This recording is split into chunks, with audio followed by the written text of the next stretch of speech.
పాప సుగాలి ప్రీతి ఇష్యూ.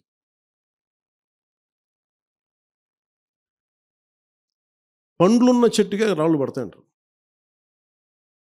ఎవరైతే చేయూతనిస్తారో, ఎవరైతే ఆదరిస్తారో వాళ్ళని తిడితే ఎట్లాగా? అసలు ఈరోజు సుగాలి ప్రీతి అనే కేసు ఎలా ఎక్కడి నుంచి బయటకు వచ్చింది మీరు చెప్పండి? ఇలాంటి అన్యాయం జరిగిందని ఎవరికి తెలుసు? ఈ రోజున గత ప్రభుత్వం 2019, 2024లో ఒక ప్రభుత్వం మీద, అప్పుడు ముఖ్యమంత్రి మీద మాట్లాడటానికి అసలు ఎవరికైనా ధైర్యం ఉందా? ఒక ముఖ్యమంత్రిని ఒక మాజీ ముఖ్యమంత్రిని ఆ టైంలో అరెస్ట్ చేస్తే రావడానికి ఎవరు లేరు రోడ్ల మీద.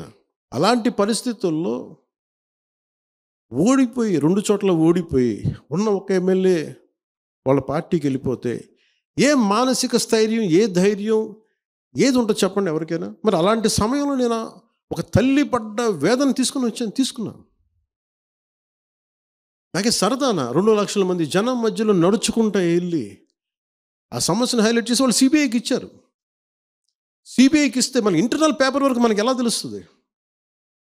ఇంటర్నల్ పేపర్ వర్క్ వాళ్ళు ఇస్తే వాళ్ళు ఏంటంటే జీవో రిలీజ్ చేశారు. మా దగ్గర నుంచి వెళ్ళింది కానీ ఎక్కడికి వెళ్ళాలో అక్కడి నుంచి ప్రొసీడ్ చేయాలి, అక్కడ ఆపేశారు. హోంశాఖ నుంచి వెళ్ళింది సెక్రటేరియట్లో ఎక్కడో నెక్స్ట్ ఫైల్ ఢిల్లీకి వెళ్ళాల్సిన అక్కడ ఆపేశారు. మేము హోంమంత్రికి మేము సిబిఐకి పంపించేసాం అంటే లెటర్ చేశారు, లాక్ చేసి లాకర్లో పెట్టారు. ఇది జరిగింది. ఈ ప్రాసెస్లో ఏం చేశారు, వాళ్ళకి ఈ కేసు కొంచెం సెన్సిటివ్ కేసు కాబట్టి మీకు చెప్తాను. సుగాలి ప్రీతి నేను ఎందుకు కొంచెం సున్నితంగా మాట్లాడాలి ఈ విషయం ఏదంటే, మీకు ఒక అన్యాయం జరిగినప్పుడు, ఎవరికైనా ఒక అన్యాయం జరిగినప్పుడు మనం ఏం చేస్తామంటే, నాకు ఆ వ్యక్తికి శిక్ష పడాలి, ఇంకింతే ఉండాలి. వాళ్ళు ఏం చెప్తున్నారంటే, ఎవరైతే వీళ్ళు వెనుకున్నారో, మరి గవర్నమెంట్ ద్వారా వచ్చారు, గత ప్రభుత్వం ఎలా వచ్చారో, వాళ్ళు ఏం చేశారంటే, మనం పెట్టిన ఒత్తిడి ఆ రోజు 2 లక్షల మంది మనం జనంతో తీసుకెళ్ళి అది నేషన్ వైడ్ ఇష్యూ అయ్యేటప్పటికి వాళ్ళు చేసింది ఏంటంటే, మనం చేసిన పోరాటం వల్లే ఎస్సీ ఎస్టీ అట్రాసిటీ కేసు బాధితులకు చట్ట ప్రకారం ఇచ్చే ప్రయోజనాలు, పరిహారాలు వారి కుటుంబానికి దక్కాయి. కర్నూలు రూరల్ మండలం దిన్నెదేవరపాడులో 5 ఎకరాల వ్యవసాయ భూమిని కేటాయింపబడింది. ఆ గ్రామం కర్నూలు నగరానికి 9 కిలోమీటర్ల దూరంలో ఉంది.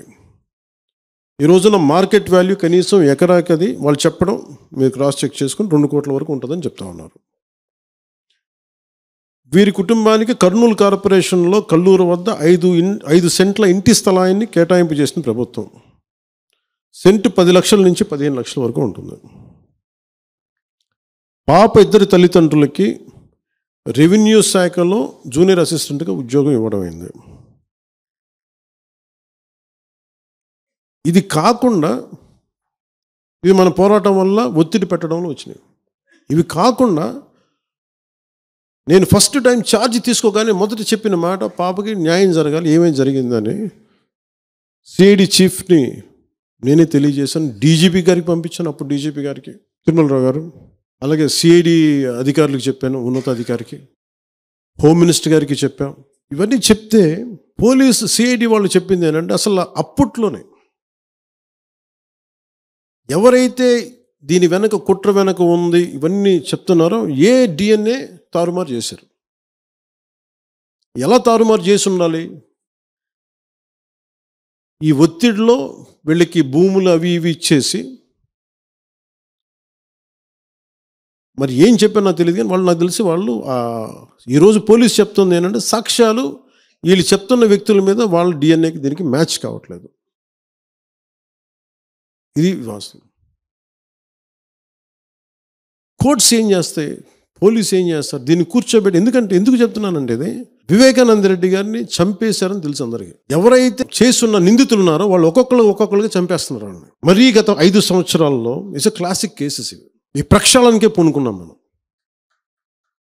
ఇది ముఖ్యంగా మన ఎమ్మెల్యేలకు కానీ, మీరు ఎంపీస్, యాజ్ అన్ ఎంపీస్ మీకు కూడా, మీరు ఈ కేసెస్ మీద మీరు రేపొద్దున అసెంబ్లీలో గళం ఎత్తాలి, మీరు తప్పదు.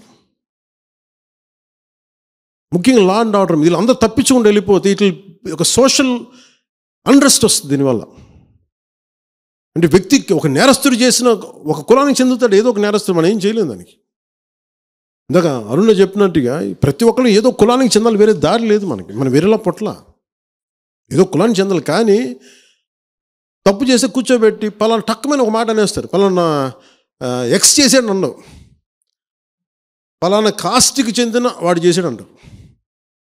అసలు ఇంత కాస్ట్ ఎక్కడి నుంచి వచ్చిందో తెలియదు క్రైమ్కి.